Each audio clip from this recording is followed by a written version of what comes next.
करणे आठी आम्हासी वाचा बोलो वेदनीती करू संती केले ती न बाणता स्थिती अंगी कर्म त्यागी लंगतो वाचा बोलो वेदनीती करू संती केले ती तुका म्हणे अधम त्यासी भक्ती ऋषी हरीची वाचा बोलू वेदनीती करू संती केले ते पांडुरंगा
लोकाभिरामं रणरङ्गधीरं राजीवनेत्रं रघुवंशनाथं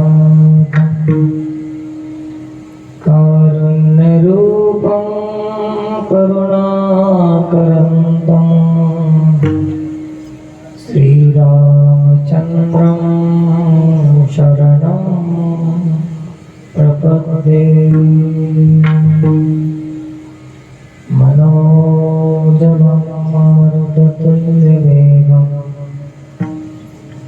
जितेन्द्रियं बुद्धिमतां वरिष्ठं वातात्मजं वानरयूथमुख्यं श्रीरामदूतं शरणं प्रपद्ये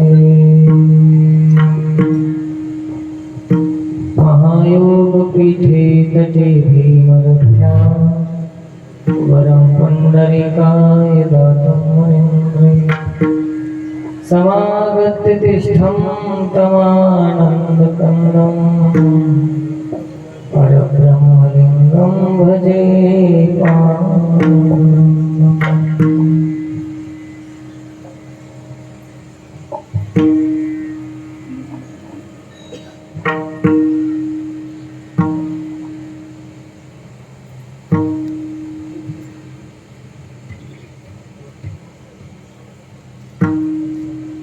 भगवत कृपेने चालू असलेल्या अखंड हरिनाम सप्ताहातील आजची कीर्तन सेवा सेवेसाठी निवडलेला अभंग जगद्गुरु श्री संत तुकोबाराय महाराज यांचा हा अभंग आहे. भगवत चर्चा करण्यापूर्वी श्रीराम नवमी या पर्व काळाच्या अनेक अनेक शुभकामना सर्वांना आणि श्री गुरुचं स्मरण वंदन करून आजच्या कार्यक्रमात जमलेल्या समस्त भाविकांना प्रणाम नमन आहे.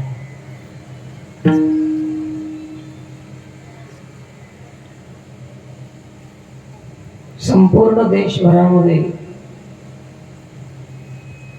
नवरात्री उत्सव म्हणजे रामनवमी उत्सवाचा गजर चालू आहे.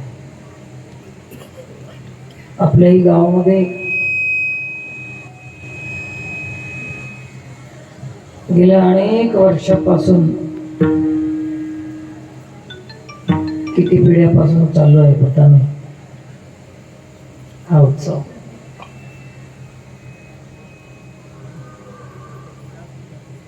पिढी दर पिढीने येणारा हा रामनवमीचा उत्सव. मागून आली वाट आणि पुढे चालणारच आहे.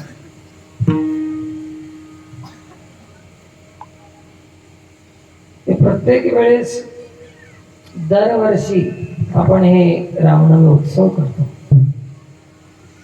जे जे पर्वकाळ उत्सव आपण करीत राहतो याचं कारण एकच आहे की संसारी जीवाचा उत्साह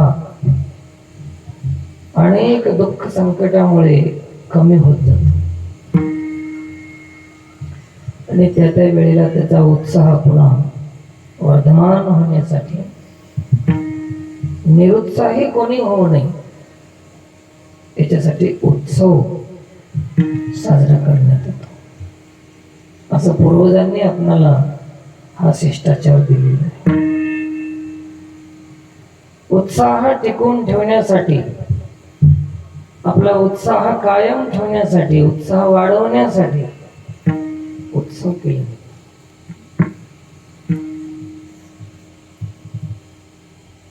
ज्या माणसाच्या जीवनामध्ये उत्साह कमी होऊन जातो तो कुठलंच काम साध्य होऊ शकत नाही, यश मिळत नाही. माणसाच्या मनातला उत्साह कमी झाला की नकारात्मक विचाराची सुरुवात होते. असं वाटते की जे व्हायचं काम बी हे शक्यच नाही, हे होतच नाही, अशी प्रवृत्ती निर्माण, अशी मानसिकता तयार होते. म्हणून उत्सव हे दरवर्षी दरवेळेस करणं अतिशय महत्वाचं आहे. सर्वांनी उत्सवामध्ये सहभाग घ्यावा. आपला आपला उत्साह सांभाळून ठेवण्याचा. तर असा हा उत्सव साजरा करीत आलेले आहोत. आता हे उत्सव चालू आहे, पुढेही राहणार. रामनवमी उत्सव भगवान श्रीरामाचा अवतार,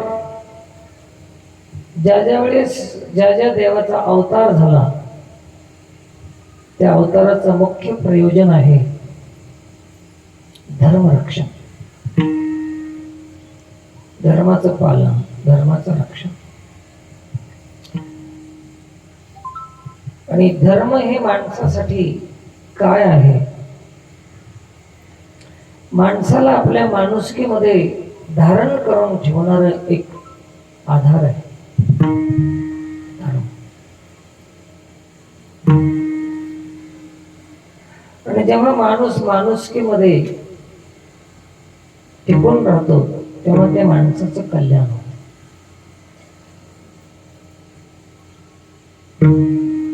महाराजांनी एक ओवी लिहिलेली आहे धर्मासंबंधी. जेव्हा आपल्या जीवनातून धर्म जातो तेव्हाच सुख निघून जाते. त्याला दृष्टांत दिलेला आहे की लाईट बंद झाला की प्रकाश गेला.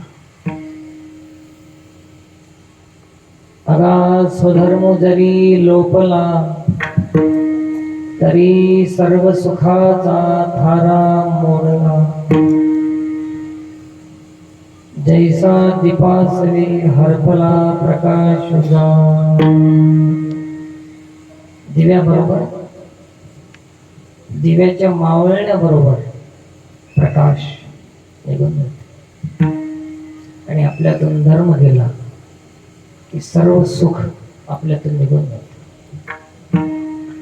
सर्व सुखाचा अर्थ आहे परमात्म सुख, आत्मसुख. आत्मसुख नाही तर बाकीचे सगळे सुख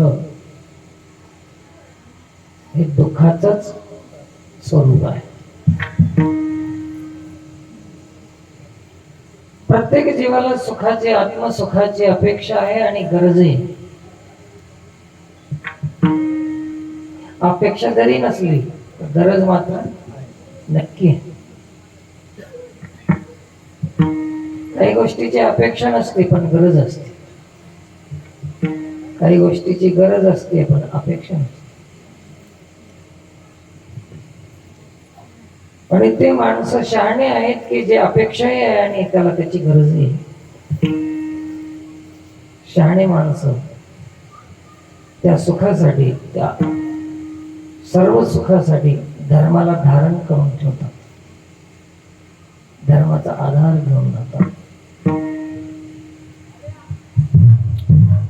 धर्म किती श्रेष्ठ आहे भगवान कृष्ण परमात्मा सांगतात, स्वधर्मे निधनम श्रेयः परधर्मो भयानः. आपल्या स्वधर्मामध्ये कितीही सहन करायची पाळी आली, किती कठीण असला, सहन करता करता मरण जरी आलं तरी कल्याण आहे.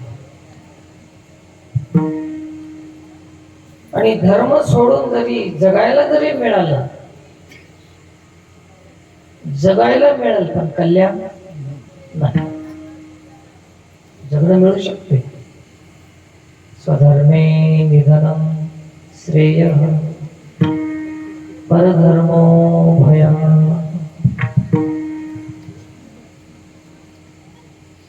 म्हणून आपल्या स्वधर्माला आपण धरून राहू,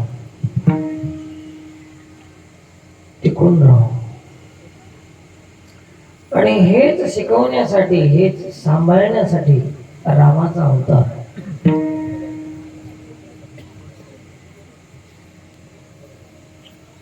संतांचंही तेच कार्य आहे, देवाचंही तेच कार्य. उद्देश दोन्हीचा एक आहे पण कार्य पद्धती थोडी वेगळी आहे. धर्मरक्षणासाठीच संत येतात, धर्मरक्षणासाठीच देव येतात. उद्देश एक आहे, प्रयोजन एक आहे पण कार्य पद्धती वेगळी आहे संतांची आणि देवाची. मी हमेशा सांगत राहतो, ज्या ज्यावेळेस धर्माला ग्लानी येते त्यावेळेस देव येतात.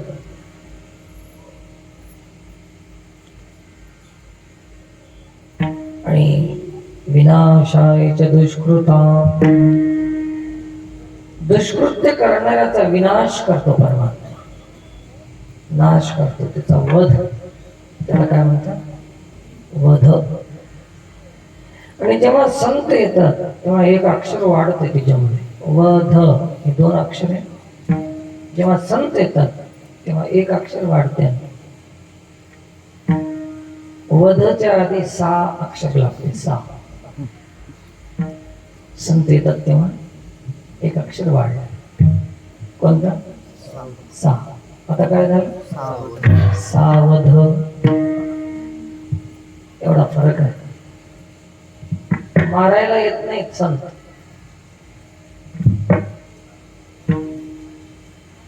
संत मारायला येत नाहीत, संत तारायला येतात, सावध करायला येतात. परमात्मा वध करायला येतो, संत सावध करायला येतात. हे दोन्हीतला फरक. पण गंमत अशी आहे, वध केल्यानंतर त्याच्या मागे काही शिल्लकच राहत नाही. आणि सावध जर नाही झालं तर एक तर सावधही होत नाही आणि गुन्हाही राहत नाही. हजारो लोकांचं सहन करावं संतांनी. बोललेलं, निंदा केलेलं, द्वेष केलेलं, ईर्ष्या केलेली, मारहाण केलेली हजारो लोकांचं संतांनी सहन करावं. संतांचं जर कुठं एका जागी जर चुकलं, चुकतच नाही तर कदाचित चुकलं तर हजारो लोकांनी बोलावं. हजारोचं सहन करणाऱ्याला हजारोने बोलावं. हे कुठला न्याय असं? किती विसंगती आहे. धर्माच्या संबंधानं ज्याला काम करायचं आहे त्याला सोसावंच लागते, आणि ज्याला सोसायचंच नाही त्याला धर्म सोडल्याशिवाय सुख नाही. धर्म सोडूनच जावं लागतं. पण संतांचं कार्य, देवाचं कार्य एक आहे, आणि आपलं तुमचं आमचं सर्वांचं कार्य तेच आहे जे संतांनी सांगितले. संती सांगितले ते केले जतन, नाही त्याची आज्ञा केली उल्लंघन. मतमतांतरा नाही दिला, हृदय धरिले हरीचे चरण.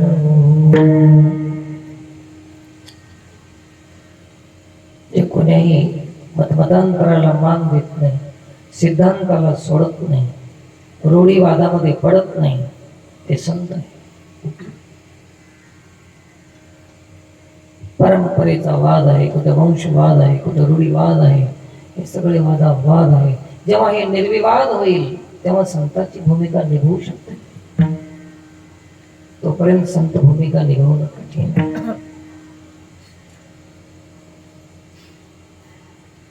खूप कष्ट करावं लागतात संतांना, खूप कष्ट करावं लागतात, खूप सोसावं लागतं त्यांना. आणि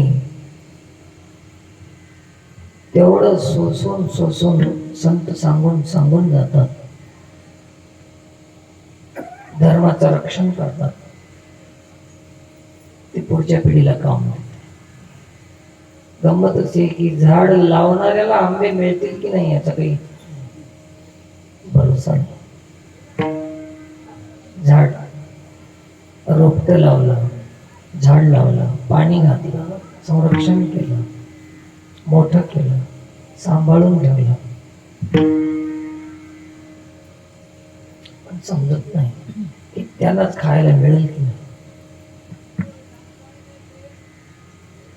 डोक्यावर घागरीनं पाणी वाहून झाडाला घातणारे माणसं आहेत, आम्ही पाहिलेले आहेत. डोक्यावर घागर घेऊन झाडाला पाणी घालणारी माणसं, म्हातारी माणसं, ते झाडाला वाढून वाढून मरून गेले, आणि त्यांच्या पोरांनी पाणी तर घातलंच नाही, 4-2 वर्ष फळ खाऊन ते झाड विकून, लाकडं विकून खाल्ले. मी पाहिलेले डोळ्यानं पाहिलेले. काय किंमत आहे.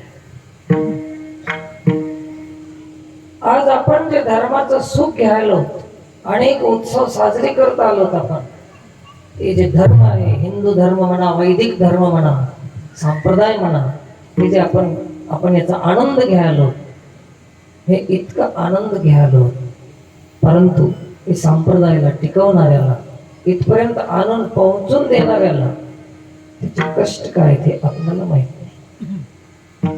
आणि म्हणून त्याचा परिणाम असा झाला की संप्रदाय चांगला आहे, संप्रदाय सुखद आहे, संप्रदाय श्रेष्ठ आहे, पण आपल्याला फुकटचा मिळाल्यामुळे त्याला विकृत करण्याची भीती आपल्यामध्ये राहिली. त्याला सांभाळून ठेवा, त्याला सुरक्षित ठेवा अशी काळजी माणसामध्ये राहिली. कशामुळे? ज्याला आयतं धन मिळते त्याला धनाची किंमत नाही, आयती वस्तू मिळते त्याला वस्तूची किंमत नाही. ज्याला आयता संप्रदाय मिळाला आहे, कित्येक लोकांचं बलिदान आहे, कुर्बान झालेले लोक आहेत, त्यांना त्या धर्माची किंमत माहित आहे. आज आपण आला आयत आहे. म्हणून कधी कधी धर्मावर काय काय दुष्परिणाम होत चाललेले, धर्मामध्ये किती विकृती होत चाललेली आहे, संतांना ते पाहत नाही. धर्मावर विकृती नाही, सांगायला गेलं की बस कळत नाही, सांगितल्याशिवाय राहू वाटत नाही. संतांना गुरुवर्य महाराज एक दृष्टांत सांगत होते. तसं सांगता येत नाही मला, तुम्ही सगळे ऐकलेले जात, पण तुम्हाला एक इशारा करून देतो. महाराज महाराज होते, त्यांची शैली होती, भाषा महाराजांची भाषा होती. महाराज महाराज एवढंच सांगता येते. राम रावणाचं युद्ध कोणासारखं झालं म्हणलं,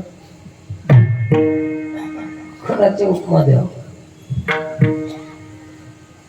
राम रावणाच्याच युद्धासारखं झालं एवढंच सांगतात. तर महाराजांची एक गोष्ट ध्यानात आली. म्हणजे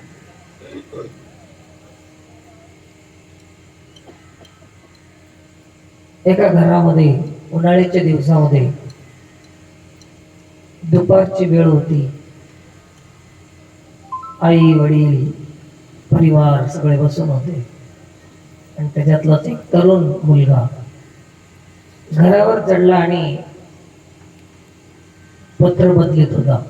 उन्हाच्या काळामध्ये उन्हामध्ये पत्र तापून जातात घरावर,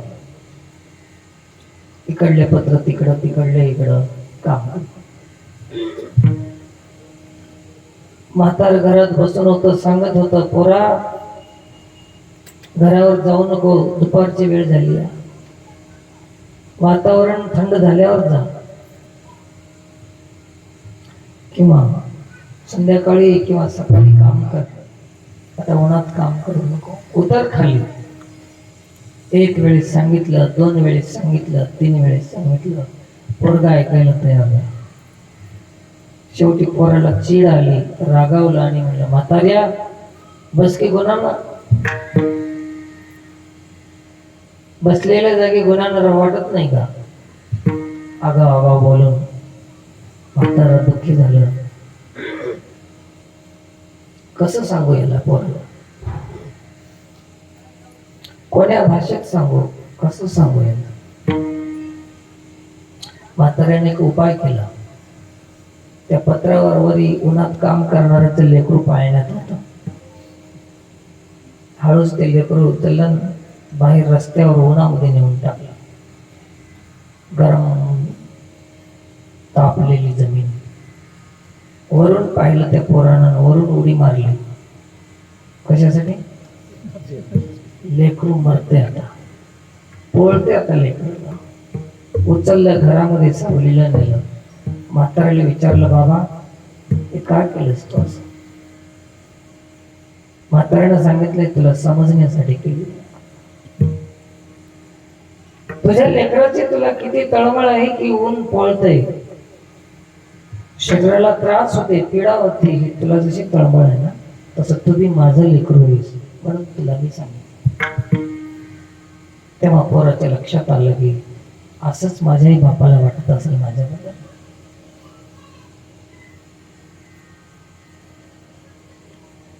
महाराज सांगत होते की संत ज्या ज्या वेळी सांगतात समाजाला, त्याची तळमळ वेगळी असते, याचा उद्देश वेगळा असते आणि समाजाचा समज वेगळा.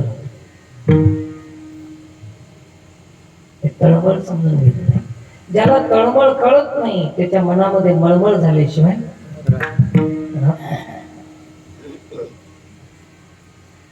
आणि दुसऱ्याच दिवशी चर्चा होती, टोचूनच बोललं, बघूनच बोललं, बोलावूनच बोललं. सुटले, वातावरण बिघडून, तळमळ कळत नाही. म्हणून संतांची तळमळ लोक काय जाणू शकतात?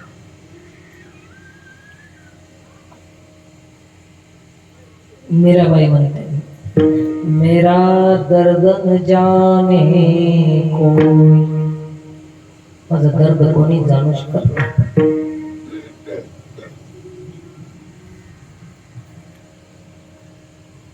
एका आईचं लेकरू बिमार झालं.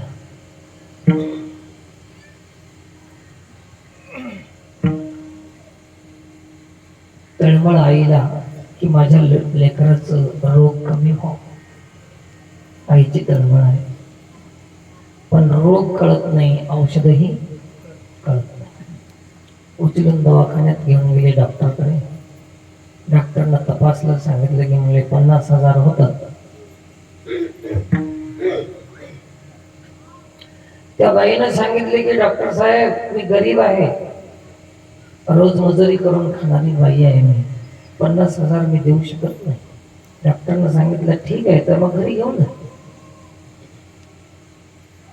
सांगा, जिला तळमळ आहे तिला रोग कळला नाही, ज्याला रोग कळाला त्याच्यामध्ये तळमळ नाही. काय करणार? पण एक जात अशी आहे जगामध्ये, ते संतांची जात, की ज्याच्यामध्ये ज्याला कळालाही रोग आणि तळमळही असं एकच जात आहे. त्यांना समजून घेणं फार कठीण आहे. म्हणून संतांचे उपकार आहेत आपल्यावर. त्यांनी आतापर्यंत हे टिकवून आणलं आपल्या सोयीसाठी, आपल्या सुखासाठी. धर्म कशासाठी टिकवला? तर आपल्या सर्व सुखासाठी. सर्व सुख आपलं जाऊ नये आपल्या जीवनातून, याच्यासाठी हे टिकवून आणलं. विठ्ठला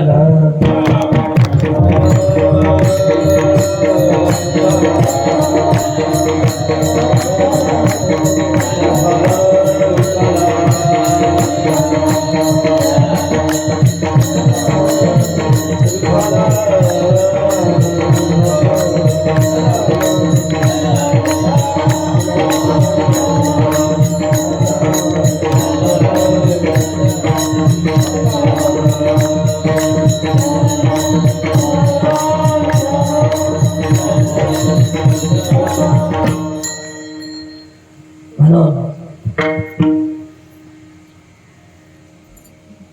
धर्माचं रक्षण करून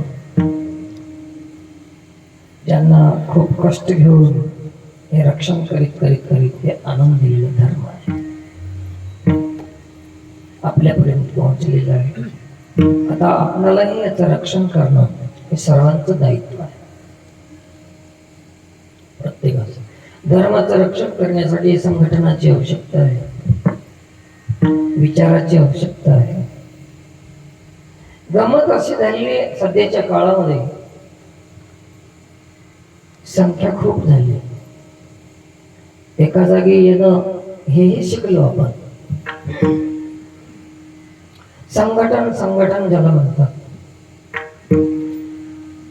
एका महापुरुषाने सांगितलेलं आहे, राष्ट्रीय स्वयंसेवक संघाचे द्वितीय सरसंघचालक पूजनीय गोलवलकर गुरुजी म्हणून म्हणले. त्यांचं एक वाक्य, संघटन म्हणजे काय? हे माणसं एका जागी येणं त्याला गर्दी म्हणतात. काय म्हणतात? संघटन नाही, त्याला शब्द संघटन नाही, त्याचं नाव काय? त्याला गर्दी म्हणतात. आता काय झाली हे? संघटन नाही, याला गर्दी म्हणतात. गर्दी हिंदीमध्ये याला भीड म्हणतात. एका जागी आली. संघटन तेव्हा होते या सगळ्या माणसाचे विचार एक होते, त्याला म्हणतात संघटन. आता इथं 10 माणसं तुम्ही निवडून बघा, एका जागी आणून बघा, आले तर तुम्हाला काम कापून देतो. माणसं एका जागी आले पण विचार एक क्षण झाला नाही, म्हणून हे संघटन नव्हतं.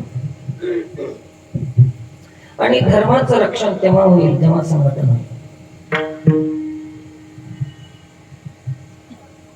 संतांनी संघटन केलं म्हणजे सगळ्याचे विचार एक बनवले, सर्वांना संदेश दिला. सब सयाने एक मत.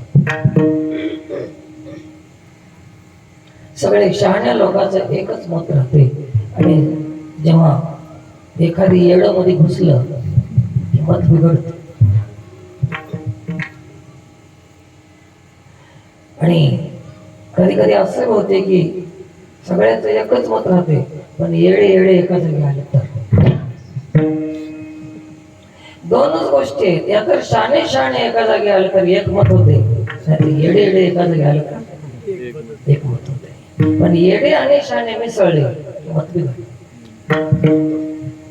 असं आहे मला हे अवघड आहे. संघटन एडे एका जागी आले की मग एक मत. शाने एडे एका जागी राहू शकत. आणि माणसानं शाण तरी व्हावं नाही तर येड तरी व्हावं एकमत होते. पण काही माणसं शानेही नाही आणि येडेही नाही, हे तर कधीच मत एक होऊ देत नाही. कबीरदास महाराजांचं एक वाक्य, भरा है सो छलकत नहीं, छलकत है सो आधा, घोड़ा है सो भोगत नहीं, भोगत है सो, सगळ्याला माहिती आहे कोण, गधा. भरलेला घडा डोक्यावर घेऊन निघालं तर माणसाला हलवीत नाही, डुळकत नाही. तर आपल्या भाषेत काय म्हणतो आपण, डुळकणं. आता समाजामध्ये डुळकणं लय झालं. डुळकणं म्हणजे कवा इकडं तर कवा तिकडं, कधी ह्याच्या संग बी दिसते तर कधी त्याच्या संग बी दिसते, कधी इथं बी दिसते कधी तिथंही दिसते. हे डुळकणं.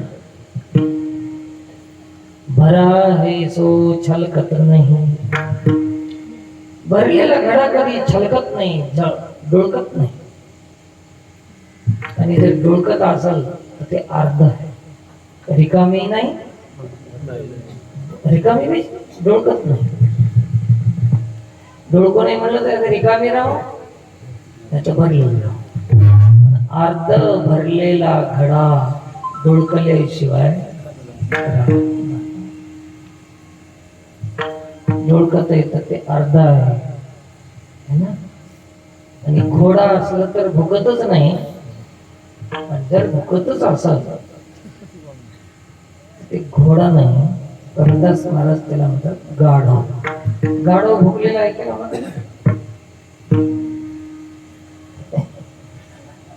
गाढव दोन प्रकारचं भुकते. हे बी महाराज सांगत होते गाढवाचे. एक बार म्हणते हाय हाय हाय हाय म्हणजे देव हाय. एक बार म्हणते पुन्हा संशयात पडून भाषा बदलते, हाय की नाही की, हाय की नाही. गाढवाचे दोन प्रकारचे. डुळकणं आहे, भुकणं आहे, हे गाढवाचं काम आहे. पण आपल्याला जे काम करायचं आहे ते माणसाचं काम करायचं, गाढवाचं काम सोडून द्यायचं. कोणी प्रत्येकाने आता माणसाचं काम करण्याची गरज आहे, काळाची गरज आहे आता. आणि असं केलं तरच धर्म रक्षण होऊ शकते. धर्म रक्षण नाही झालं तर काय होते त्याच्यावर थोडस आपण एक विषय पाहूया. भजन करा विठ्ठल.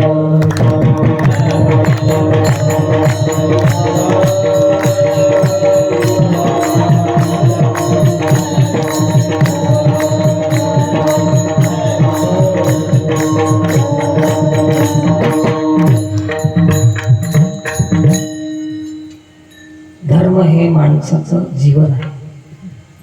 धर्म गेला जीवन संपलं.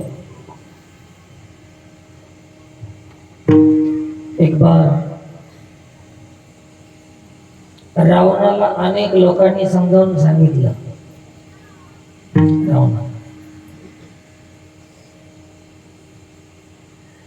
अनेक लोकांपैकी रावणाच्याच घरामधून त्यांचीच पत्नी मंदोदरी पतिव्रता नारी, तिनेही आपल्या पतीला समजावण्याचा प्रयत्न केला. ते नारी सांगते, कालदंड गही काहुन मारा. रामचरितमानस मध्ये काही चौपाई वाचेत जा कधी काही कोणता ग्रंथ वाचत. कालदंड गही काहुन मारा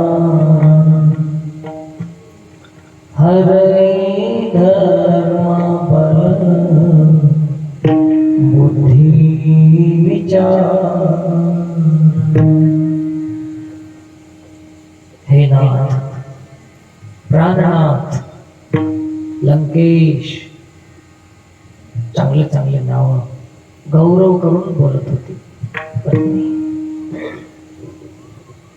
हे प्राणनाथ, काळ कधी कोणालाही हातामध्ये काठी घेऊन शस्त्र घेऊन मारित नाही. कोण सांगायला? मंदोदरी. प्राणनाथ, काळ कसं मारते? काळाच्या मारण्याची एक पद्धत आहे. हरई धर्म बल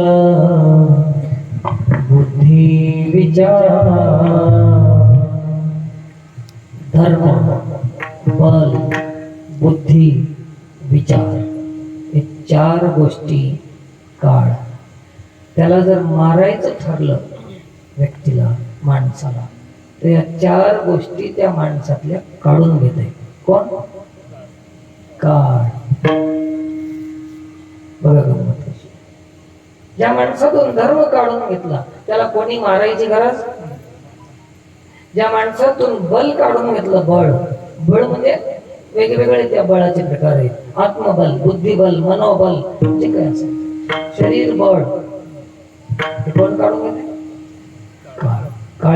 काळाची मारण्याची पद्धत कशी? काठीनं मारत नाही कधीच कोणाला. काल दंड गही काहून मार.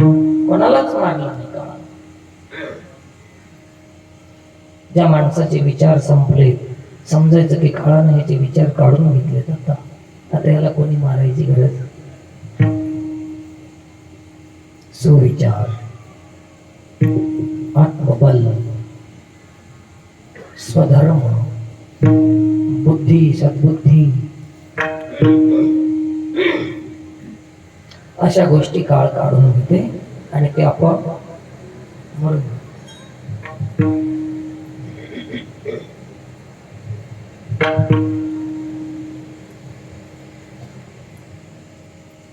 आणि असं काळ मारण्याची पद्धत आहे. म्हणून एक ध्यान ठेवा, जेव्हा धर्मावर दुर्लक्ष होईल, धर्माच्या विरोधात जाल, तेव्हा ते काळ काय करेल?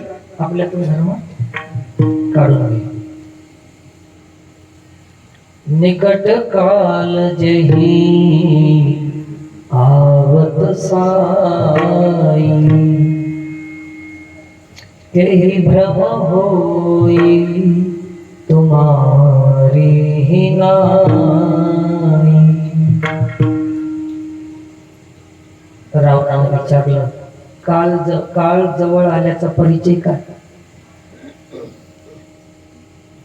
आपल्यातून धर्म, बल, बुद्धी, विचार काढून घेण्यासाठी जेव्हा काळ येतो तेव्हा कसं कळतो की काळ आला? त्यावेळेस तिनं त्याचा परिचय दिला, स्पष्ट सांगितलं, तेही भ्रम होई तुम्हारी ही नाई. हे नाथ, जसा आज तुम्हाला भ्रम झालेला आहे तुमच्या बुद्धीला, मनाला, तर काळ जवळ आला की असंच भ्रम होते. समजायचं की काळ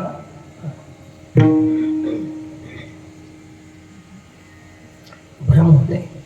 माणसाच्या मनामध्ये भ्रम पैदा झाला तर हे काळाची करणी आहे. असंच एक प्रमाण एका पुराणामध्ये सापडलं, श्रीधर स्वामीच लिहिलेलं आहे. आपुल्या हाती घेऊनी शस्त्र, काळ नाही छेदी तसीर. बुद्धी विपरीत होता निर्धार, काळ क्षोभ जाना. माणसाची बुद्धी विपरीत झाली हे काळाची करणी आहे. असं काळाला वेळ देऊ नये. काळाला जर वेळ द्यायचा नसेल तर एक काम करावं. काय करावं? काळ आपल्या जवळ येऊच नाही, आपला धर्म काढून घेऊ नये, आपल्याला जर तसा मृत्यू येऊ नये काळाच्या हातात. एकच काम करा, तेथे कळी काळाचा कोठे. नारायण हरी उच्चार नामाचा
काळाला येऊ देऊ नये एक हरिनाम चांगला उपाय आहे.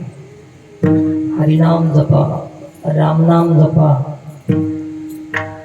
तरच काळ आपणाला सुरक्षित ठेवेल आणि तेव्हा आपल्यामध्ये धर्म राहील.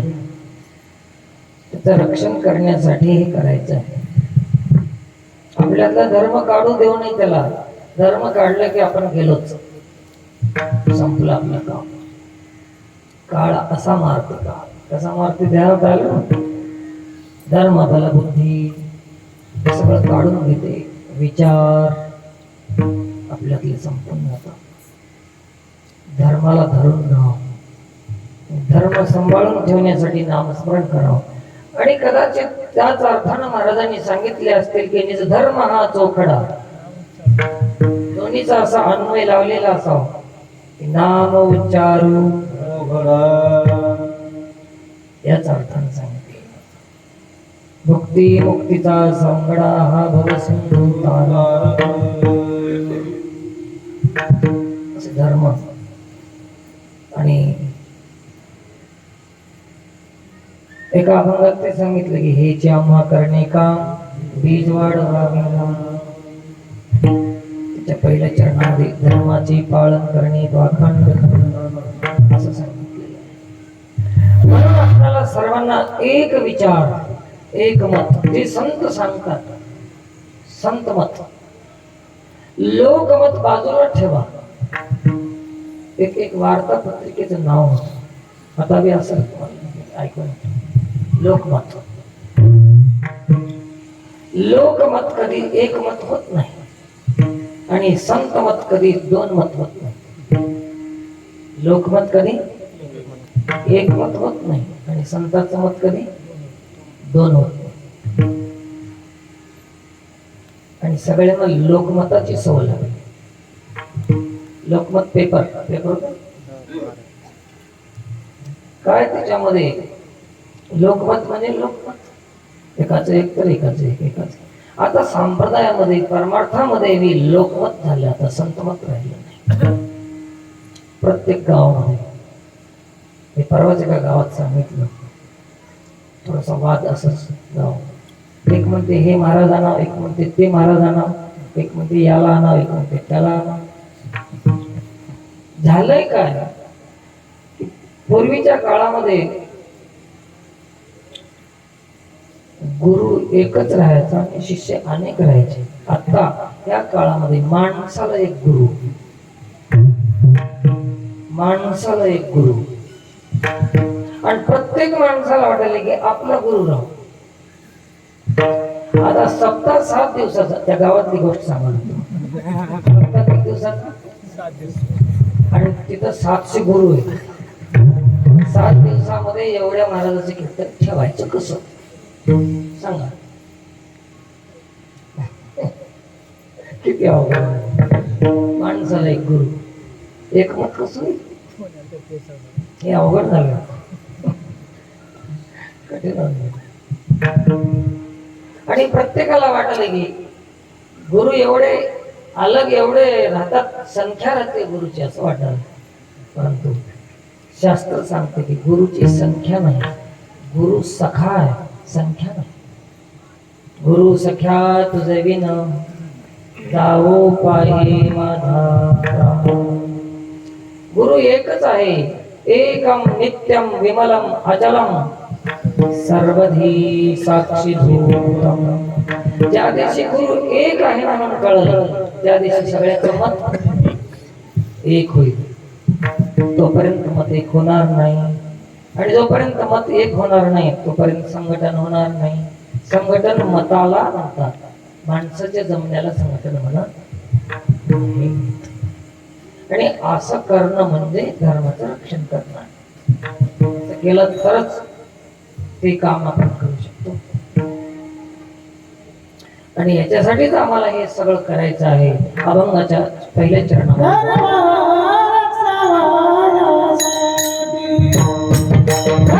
रक्षावयासाठी करण्यासाठी आम्हासी. आता हे करीत असताना महाराजांचं म्हणणं काय की धर्मरक्षण करायचं म्हणजे जे आपण आपल्या परमार्थामध्ये, भक्ती मार्गामध्ये, संप्रदायामध्ये जिथं जिथं जे त्याला विकृत होत चाललेलं आहे त्याला नीट करणं म्हणजे करण्यासाठी आम्हासी. विकृत होत चाललेलं, बिघडत चाललेलं आहे ना, त्याला सरळ करायचं. एका ठिकाणी सांगितलं की संतांच्या मार्गावर जे अवरोध येत चाललेलं आहे, वेगवेगळ्या रूढी, वेगवेगळ्या उपाध्या त्या संतांच्या मार्गाला झाकून टाकायला. आम्ही काय करणार आहोत की संत मार्ग स्पष्ट ठेवणार आहोत, त्याच्यावर पडलेला कचरा झाडून ते मार्ग सरळ करणार आहोत. हे आटी, त्याला काय म्हणतात, करणे आटी आम्हासी. झाडू संतांची मार्ग, संतांचा मार्ग झाडू का दुसरा मार्ग काढू. जे आहे त्याला प्रशस्त करायचं का दुसराच काढायचं. लोकांची मी अभंगावरच बोलतो ना, तिकडं तिकडं नाही. भावना अशी झालेली आहे की माणसांची भावना, ज्या संप्रदायामध्ये एखाद्या व्यक्तीनं काही घोटाळा केला, वागण्यामध्ये, चरित्रामध्ये, बोलण्यामध्ये, व्यवहारामध्ये चूक केली, चूक, तर त्या चुकीला दुरुस्त करावं. संप्रदायामध्ये जे विकृत होत चाललेलं आहे काही गोष्टी, त्याला सुधार करावं त्याच्यामध्ये. का संप्रदाय सोडून जाऊ? मग मार्ग झाडू का दुसरा मार्ग काढू? कस काय हो, माळा नाही गळ्यामध्ये सगळं, आणि पहिला भजनाला येत होता नाही हो. संप्रदायामध्ये त्या फलाण्या महाराजांना असं केलं बघा, तेव्हापासून ते संप्रदाय महाराजांना केलं आणि संप्रदायाला सोडलं. संप्रदाय नीट कर. माझ्याकडे एक व्यक्ती आले होते, घडलेली घटना सांगतो. आणि स्पष्ट सांगून देतो, स्वाध्याय परिवारामधून एक व्यक्ती आले होते. स्वाध्याय चालतं ना, पूजनीय पांडुरंग शास्त्री आठवले हे त्यांचे प्रणेता आहे. स्वाध्याय प्रणेता पांडुरंग शास्त्री आठवले, प्रणाम आहे त्यांच्या चेतनेला. त्यांनी खूप प्रयत्न केलेले, पण अलीकड त्यांचे जे ध्येय होते, त्यांचे जे विचार होते, ते पुढच्या माणसा कोण्याही संप्रदायाला विकृत केल्याशिवाय. मग ते माऊलीचा संप्रदाय असो की तुकोबाचा असो, ते महापुरुष आहे. ते व्यक्ती माझ्याकडे आले आणि म्हणाले, महाराज तुम्ही एक काम करा, ते कीर्तन सोडून द्या. आता कीर्तन मी नवीन नाव ऐकलं त्या दिवशी. ऐकून घेतलं, विचारलं काय झालं मग साहेब, काय झालं, कस काय सोडा म्हणा. नाही, हे स्वाध्यायाचे विचार देत जा तुम्ही, सोडून द्या. ठीक आहे, सोडतो बिन स्वाध्यायाचे विचार देतोय, पण कारण तर सांग मला, तर सोडायला कळते. ते म्हणले व्यक्तिपूजा, मानधन, पैसे हे स्वाध्यायामध्ये नाही. देवाचं नाव विकायचा अधिकार नाही, महाराजांचे अभंग विकायचा अधिकार नाही, महाराजांचे सांगून धंदा करायचा अधिकार नाही, आणि स्वाध्यायामध्ये ते आमच्या नाही. म्हणून तुम्ही कीर्तन सोडा. त्यांना विचारलो, कीर्तन सोडू का पैसे घ्यायचं सोडू, या दोन्ही पैकी सांग. या दोन्ही पैकी एक सांग. आता याच्यामध्ये पैसे घेणं वाईट आहे का कीर्तन वाईट आहे ते सांग. पैसे घेणं, मग पैसे घेऊ नये म्हणून याच्यामध्ये दुरुस्ती करावं का कीर्तनच सोडावं? झाडू संताचे करणे आटी तर हे करणं, आणि हे करीत असताना तर त्रास होणारच आहे. जवळजवळ फक्त नावालाच परमार्थ राहिलाय म्हणलं तरी जमते. आता नाव वस्तुस्थिती काहीच नाही. वस्तुस्थिती जर असती तर आज समाजामध्ये परिवर्तन होण्याला वेळ लागला नसता, हे त्याचा परिचय. परंतु करणार काय, आपण सांगून गेलो तुम्हाला, माणसाला एक गुरु झाला, आणि ज्याच्या त्याच्या अनुकूल गुरु माणूस बघते, त्या गुरुमध्ये बी दोष आहेत की निर्दोष आहे हे बी पाहण्याचा दृष्टिकोन राहिला नाही. आणि त्याला उलट सांगायचं की माणसानं गुणदोष पाहू नये, हे शास्त्र सांगा. शास्त्र सांगा, त्याला दुसरा अर्थ लावायचा. अर्थ लोपली पुराणी, नाश केला शब्दज्ञानी. एक गुरु होता, एक शिष्य होता. ते महाराज म्हणले, आम्ही सगळे गुरु बघितलं पण मला हेच गुरु आवडला, तेच गुरु केलो. कस काय केलास विचारलं त्याला, तर काही नाही म्हणले. कोण्या बी महाराजापाशी गेले की मला गांजाच म्हणूक म्हणाले, बेडीच म्हणूक म्हणाले मला. मग इथं ते महाराजच म्हणते, तू बी आण मला बी दे, तू बी वड. आता कोणता गुरु करील? आणि त्या गुरु बद्दल जर बोललं तर त्याला सहन करील. आता हे मार्ग संताचा स्पष्ट राहिला का बुजून गेला कचऱ्या? हे संप्रदायावर किती अवरोध यायलाय, किती किती अडचणी यायला, याला झाडून काढणं आहे. पण याच्यासाठी हे आटी म्हणजे हे प्रयत्न करणे आहे. धर्मरक्षावयासाठी करणे आटी आम्हास. अशा अनेक गोष्टी आहेत, ते सांगत बसलं तर रात्र होणार नाही. उदाहरणार्थ एक गोष्ट तुम्हाला सांगितलं, आणि हे करण्यासाठी आम्हाला काय करावं लागेल, आम्ही काय करणार आहोत. अभंगाचा दुसरा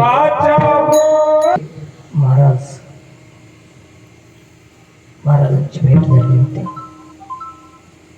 अनेकांच्या भेटी होतात मला, दररोजच होत होतात. आणि म्हणून नवीन नवीन मला माहिती बी होत जाते. मला पुस्तक वाचवायची गरजच पडली नाही. सगळे मस्तक वाचून वाचूनच माहिती होत. पुस्तक वाचून बसायची गरज, आणि वेळ तरी कुठे आहे पुस्तक वाचायला. ते ईसाई काय म्हणतात त्याला, येसू वाले बी भेटतात, ते बी भेटले. त्याने बी एक माणूस सांगितलं की महाराज तुम्ही बायबल वाचवा. बायबल काय म्हणतात, ग्रंथ वाचवा. मी म्हणलं वाचत नाही, ग्रंथ घेत नाही मी. का बरं वाचत नाही? तुम्हाला भेद राहू नये, तुम्ही संत आहो, महाराज आहो. कोण म्हणलं तुला हे लिहून आहे काय संत लोक म्हणतात. का वाचत नाही तुम्ही? त्याला सांगितलं वाचित नाही, वाचित नाही असं नाही. पण केव्हा वाचवा हे बायबल नीट लक्ष देऊन आहे. ज्या लेकराची माय मेली, दूध पित्या लेकराची माय मरून गेली, तर ठीक आहे की त्याला गाईचं दूध पाजवा. ज्या लेकराला दूध मिळत नाही त्याला गाईचं पाजवा. गाईचं मिळणं गेलं तर म्हशीचंही पाजवा वाचवायसाठी. पण ज्याची आई जिवंत आहे, भरपूर दूध पाजते ती आई, त्यांना मसाडाचं दूध कशाला प्यायचं?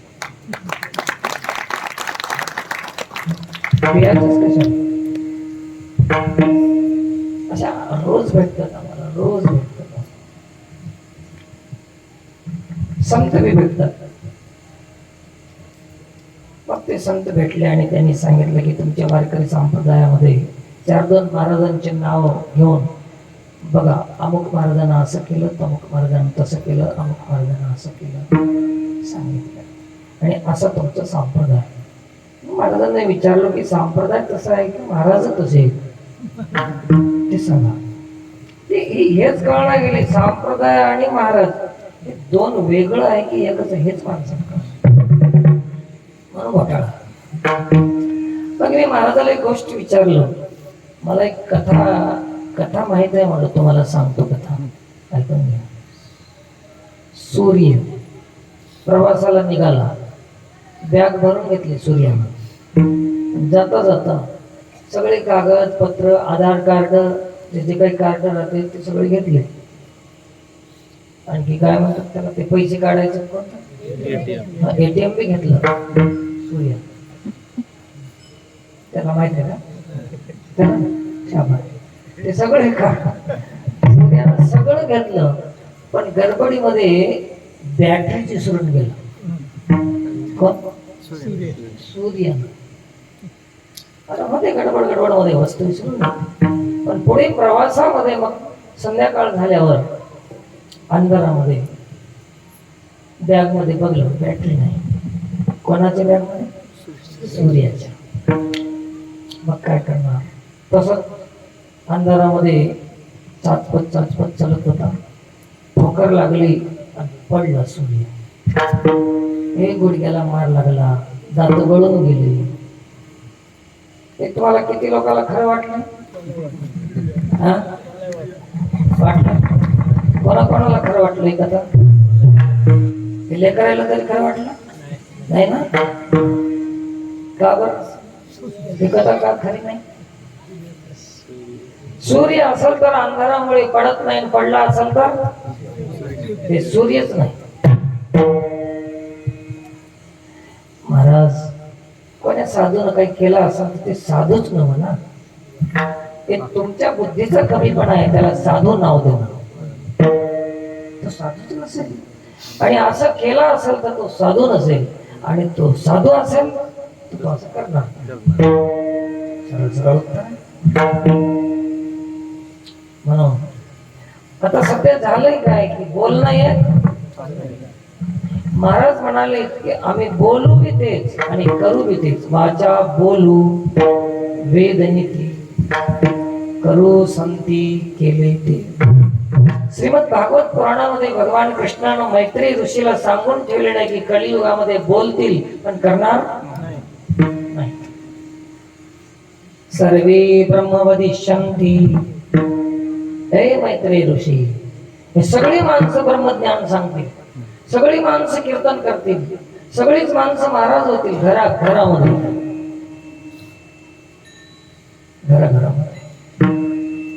आणि तुम्हाला खोटं वाटत असेल तर खोटं काय, तुम्हाला सगळ्याचाच अनुभव आहे की प्रत्येक माणूस आज महाराजापेक्षा जास्त बोलणार माणूस.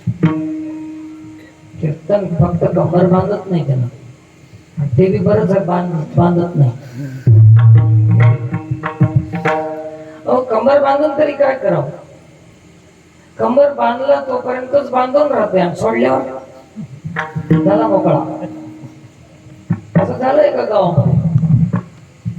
मी हमेशा सांगत राहतो, मला त्याची कौतुक बी वाटतं त्या गोष्टीचं. कौतुकच करावं, काय करावं. एका गावात गेलो कीर्तन ऐकायला, एका महाराजाचं पुढे बसलो ऐकायला. कीर्तन झालं, कंबर बांधून कीर्तन केलं, कंबर सुटली, बसला तिथंच, काढला तोटा, हातावर घेतला तोटा, मला म्हणाला महाराज थोडा चुना दे. महाराज चुना माझ्याकडे नाही. कस काय नाही? मला कोणाला चुना लावायचे जवळ नाही, ठेवू कशाला? एवढ्यावर तरी गप्प बसावं की नाही? तेवढ्या माणसामध्ये म्हणाले मला ते महाराज, आणि कवापासून सोड लावतो. म्हणजे त्याला कसंही करून आपल्या पक्षामध्ये आपला कमीपणा होऊ नये असा त्याचा प्रयत्न होता. वाचा बोलू वेदनीती,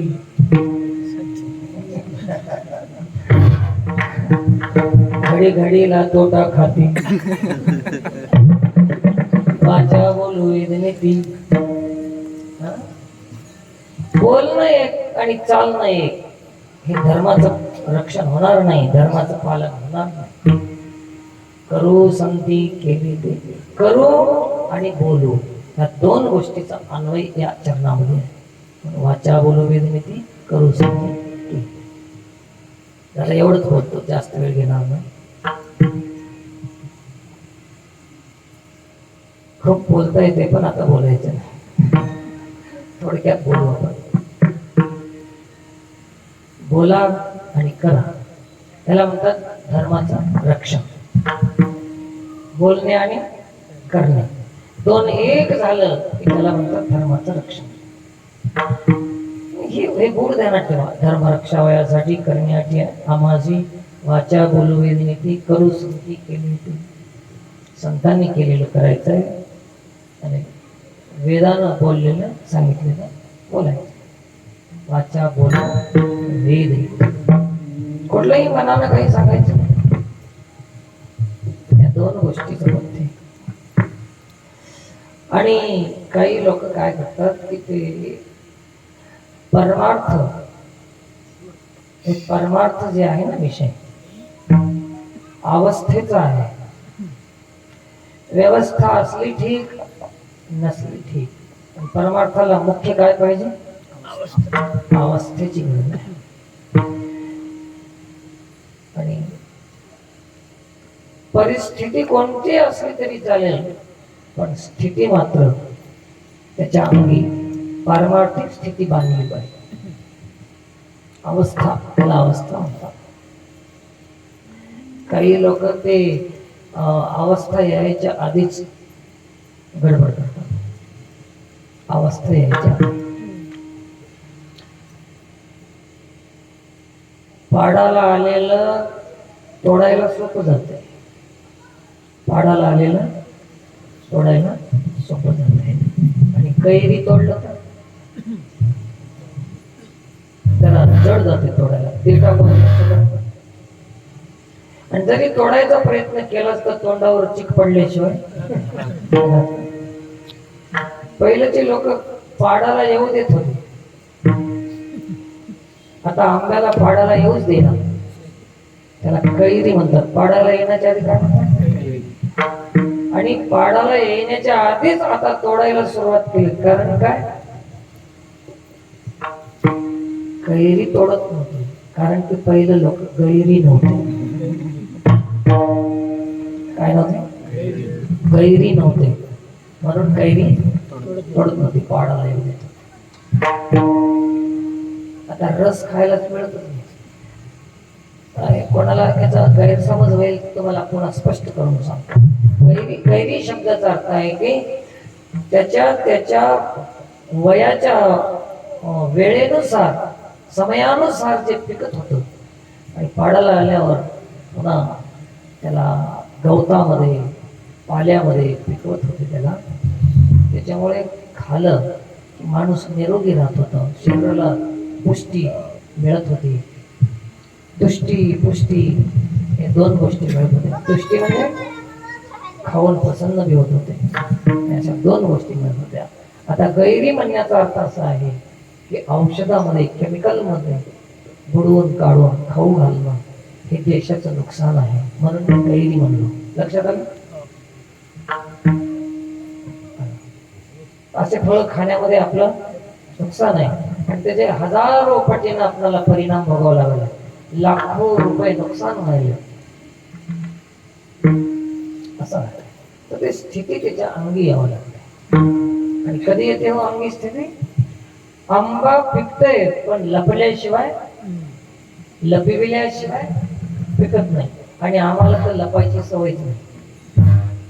भांडण चालू आहे, श्रीच कसं टाकलं नाही, हरिभक्त म्हणून कसं ठेवायचं, फोटोच कशी दिला ना, ते लपायचं होय की उघड व्हायचं. वृत्ती सहित मज लपवी बाबा बाळ छंद, स्थिती अंगात. आणि जोपर्यंत ते अवस्था येत नाही, ते स्थिती येत नाही, तोपर्यंत माणसानं आपणाला काहीतरी झालं समजून आपले जे नियम आहेत, आपली जे सावधानी आहे, जे कर्म आहेत, जे सत्कर्म आहेत, ते सोडू नये माणसा. पलीकडल्या काठाला गेल्याशिवाय नावेचा त्याग कोणी करू नये. अभंगाचं तिसरं चरण. स्थिती अंगी कर्म त्यागी तो वाचा बोलू वेदनिती करू संधी केली ते. आणि हे जर सगळं करणं गेलं, धर्मरक्षण करणं गेलं, वेदनीतीचं बोलणं गेलं, आणि बोललं तसं चालणं गेलं, कर्म लवकरच सोडून द्यायचं, मी आता पोहोचलो म्हणायचं, भजन सोडून द्यायचं, आता आम्ही पोहोचलेले आहोत. कुठं पोहोचले ते त्यालाच माहित नाही. सांगतो आम्ही आता लई पुढे गेलो, जो झालो म्हणे काहीच नाही, समजून घ्यायचं की बरोबर आहे, पोहोचले. पोहोचले नाही सरकले, लोक म्हणते पोहोचले, सरकले म्हणावं. भजनाचा त्याग करते, समाजसेवेचा त्याग करते, कर्तव्याचा त्याग करते, इति कर्तव्यतेपासून मूळ होऊन जाते. आधम आहे तो आधम, त्याला आधम म्हणते. नमाम दुष्कृतिनो मूढः प्रपद्यन्ते नराधम माययापहृत ज्ञाना आसुरीं भावमाश्रितः. 7व्या अध्यायामधला श्लोक आहे. भगवान कृष्ण परमात्मा सांगतात, नमाम दुष्कृतिनो मूढः, हे दुष्कृती करणारे लोक मला शरण येत नाहीत. प्रपद्यते नराधम, नर अधम, नराधम म्हणतात त्याला, जे मला शरण येत नाही. आसुरी प्रवृत्तीचा आश्रय घेतात, विषयाचा आधार मानतात, वस्तूचा संसाराचा आधार मानतात, मला सोडून देतात, त्याला अधम म्हणतात. अधम हे नाही. आणि त्याच्याकडून धर्म पालन होऊ शकत शक्यच नाही. धर्माचं रक्षण होऊ शकत नाही कधी. जे मला मानतात, जे मला शरण येतात, तेच धर्म रक्षण करू शकतात. संसाराचा आश्रय घेतील, आसुरी प्रकृतीचा आश्रय घेतील, दुष्कर्माचा आश्रय घेतील, तर ते आधम आहे, आधम. आणि त्याला भक्ती, त्याला स्वीकार करीत नाही. आधम माणसाला भक्ती स्वीकार करीत नाही. अधमाचा स्वीकार भक्ती करत नाही. भक्ती त्याचा स्वीकार करते जे स्वधर्माचं पालन करते, त्याचा भक्ती स्वीकार करते. भक्तीला काय पाहिजे? धर्म पाहिजे. आजकाल सोयरिकी करतात ना, आपल्याला कळत नाही, पण भक्ती थोडीच येडी आहे, कोणाला बी करून घ्या. आपल्याला कळत नाही. आता पोरायला काय कळणार आहे? पोरगी बघायला जाते, पोरगी गोरी राहो की निरोगी राहो? पोरगी दोन्ही राहो. कोणतरी म्हणाले दोन्ही राहो. दोन्ही राहिलेलं बरं. पण आजकालच्या येण्याला काय कळालं? निरोगी आहे का बघत नाही, गोरी आहे की नाही बस संपलं ना. कुठं जाते? अरे असा प्रकार आहे. स्वीकार कोणाचा करावा हे चांगलं कळावं माणसाला. पसारा बघाले परंतु पवित्रता बघणं गेले. त्याचं सगळं हे पसारा बघाले, संस्कार बघणं गेले. म्हणून तर घरामध्ये वाद विवाद वातावरण, परिवारामध्ये जे वाढत चाललेलं आहे ना, हे ज्ञान नसल्यामुळेच वाढत चाललं. त्याचाच प्रकार आहे. परंतु भक्ती अशी आहे की कोणाचाही स्वीकार करीत नाही. त्याचा स्वधर्म आहे त्याचा स्वीकार करते. धर्माशी नीतीशी सेज भरी